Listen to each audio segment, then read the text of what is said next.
दोस्तों स्क्रीन पर जो आप ये तस्वीर देख रहे हैं ये गोल्ड के आंकड़ों को लेकर है। पिछले 5 सालों में किस देश ने सबसे ज्यादा सोना खरीदा है और इस लिस्ट में चीन नंबर 1 पर और भारत नंबर 2 पर दिखाई दे रहा है, जो कि ये दर्शाता है कि इन देशों ने अपनी पॉलिसी को पूरी तरह से बदल दिया है और डॉलर पर से निर्भरता को अब तेजी से कम कर रहे हैं। आज की वीडियो में हम आपको बताएंगे कि दुनिया में किस देश के पास सबसे ज्यादा सोना है, वहीं पिछले 5 साल यानी 2019 से 2024 तक किस देश ने सबसे अधिक सोना खरीदा है। ये रेस इतनी तेज हो चुकी है कि कई देश अब सोना जमा करने के मामले में नए रिकॉर्ड बना रहे हैं। सबसे पहले बात करते हैं दुनिया के सबसे बड़े गोल्ड होल्डर की, संयुक्त राज्य अमेरिका की। अमेरिका के पास कुल 8,133 टन सोना है।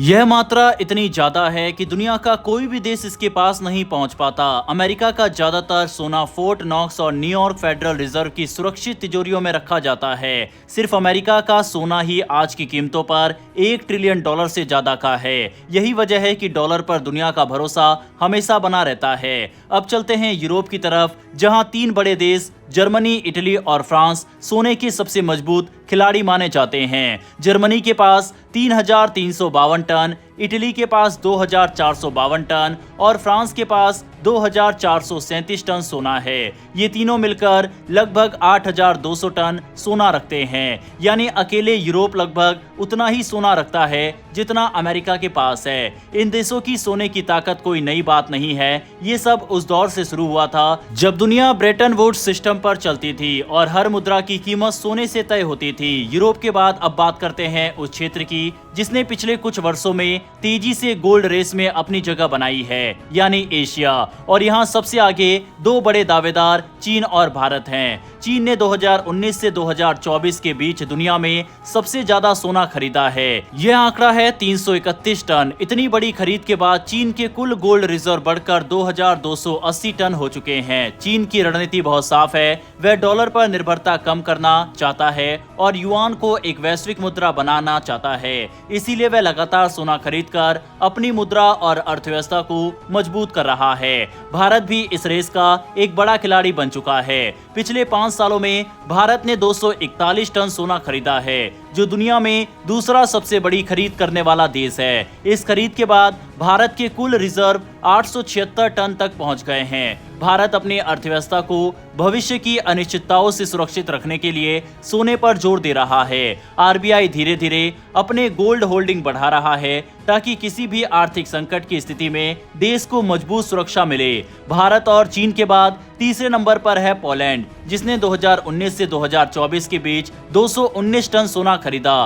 पोलैंड की सरकार साफ कह चुकी है कि सोना उनकी आर्थिक स्वतंत्रता की कुंजी है। तुर्की भी पीछे नहीं है, उसने करीब 216 टन सोना अपनी तिजोरियों में जोड़ा है। इसके अलावा Singapore, Japan, Thailand, Hungary, Qatar और इराक ने भी पिछले वर्षों में अच्छी खासी गोल्ड खरीद की है, जिससे साफ पता चलता है कि दुनिया के ज्यादातर देश सोने को एक सुरक्षा कवच की तरह इस्तेमाल कर रहे हैं। दुनिया के कुल सोने में से 60% से भी ज्यादा हिस्सा सिर्फ अमेरिका और यूरोप के पास है, लेकिन तेजी से बदलती वैश्विक राजनीति और आर्थिक हालत ने नई रेस शुरू कर दी है। चीन, भारत, पोलैंड और तुर्की जैसे देश लगातार सोना खरीद रहे हैं, जिससे गोल्ड की मांग बढ़ रही है और यही वजह है कि 2025 में सोने की कीमतें ऐतिहासिक ऊंचाइयों पर पहुंच गई है। इस तरह दुनिया का हर बड़ा देश अपनी अर्थव्यवस्था को मजबूत करने के लिए सोने को एक रणनीतिक हथियार की तरह इस्तेमाल कर रहा है। सोना न सिर्फ सुरक्षा है बल्कि हर देश की आर्थिक ताकत का एक ऐसा संकेत है जिसे कोई बदल नहीं सकता। चलिए दोस्तों, बात करते हैं दुबई एयर शो की,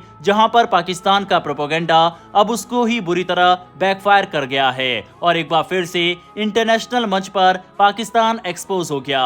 दरअसल पाकिस्तान के सोशल मीडिया पर खुद को एविएशन एक्सपर्ट बताने वाले लोग, जो कभी भारत के तेजस फाइटर जेट का मजाक उड़ाकर आसमान सिर पर उठा लेते थे, आज अपने ही पसंदीदा JF-17 थंडर को अंतर्राष्ट्रीय एयर शो में लीक होती हालत में देखकर चुप्पी साध कर बैठे हैं। कहानी शुरू होती है एक तस्वीर से। एक JF-17 थंडर जमीन पर पार्क है और उसके नीचे साफ साफ तरल का एक पडल बना हुआ है। उससे भी मजेदार बात यह है कि उसके नीचे एक कागज या कपड़े का टुकड़ा रखकर लिक्विड गैस सेट किया गया है ताकि जो भी बह रहा है जमीन पर ज्यादा ना फैले। बस वही तस्वीर वायरल हो गई और इसके बाद जो हुआ उसने एयरफोर्स के टेक्निकल सिस्टम को नहीं बल्कि पाकिस्तानी ट्रोलर्स की डबल स्टैंडर्ड की पोल पूरी तरह खोल कर रख दी। आपको याद दिला दे, कुछ समय पहले इन्हीं पाकिस्तानी अकाउंट्स ने भारत के तेजस फाइटर जेट का एक वीडियो देखकर शोर मचा दिया था कि तेजस ऑयल लीक कर रहा है। ट्वीट पर ट्वीट, मीम पर मीम और झूठ पर झूठ लगाया गया जैसे उन्हें किसी बड़ी तकनीक खोज का अवार्ड मिलने वाला हो। जबकि सच्चाई क्या थी, सिर्फ तेजस ही नहीं, हर आधुनिक फाइटर जेट में एनवायरमेंट कंट्रोल सिस्टम ECS होता है जो कॉकपिट का तापमान नियंत्रित करने, इलेक्ट्रॉनिक्स को ठंडा रखने और कैबिन के एयर प्रेशर को मैनेज करने का काम करता है।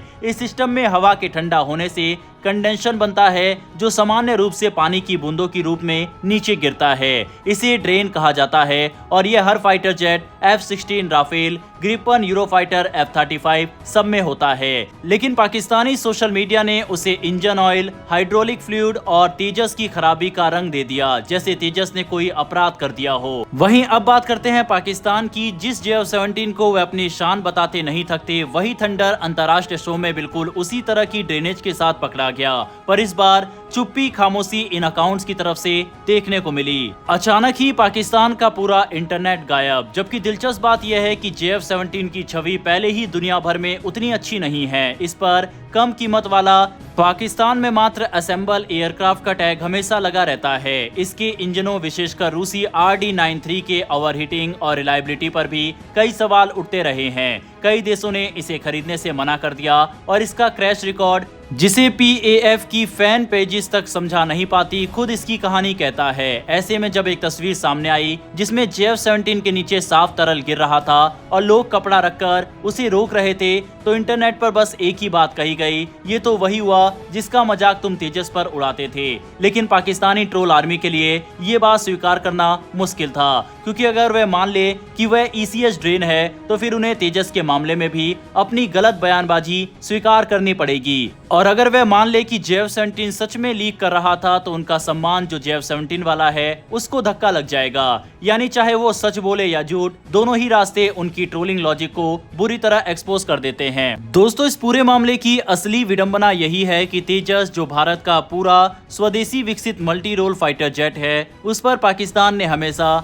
बिना तर्क के तंज कसे। लेकिन जब वही बुनियादी तकनीकी चीज उनके JF-17 में दिखाई दी तो उनकी आवाजें वैसे ही गायब हो गई जैसे गर्मी में पानी की एक बूंद उड़ जाती है। वहीं सच कहा जाए तो आज केवल एक ही चीज लीक हो रही है, JF-17 की नहीं बल्कि पाकिस्तानी ट्रोलर्स की लॉजिक की। जिस गति से उनकी दलीलें गायब होती है उससे ज्यादा तेज तो ECS का पानी भी नहीं उड़ता। अंत में बात सिर्फ इतनी है, एविएशन की दुनिया में तकनीकी समझ चाहे किसी के पास हो या नहीं, लेकिन सच्चाई हमेशा सामने आती है। और जैसे तेजस पर लगाया गया झूठ उसी पाकिस्तान के JF-17 के सामने आकर पिघल गया।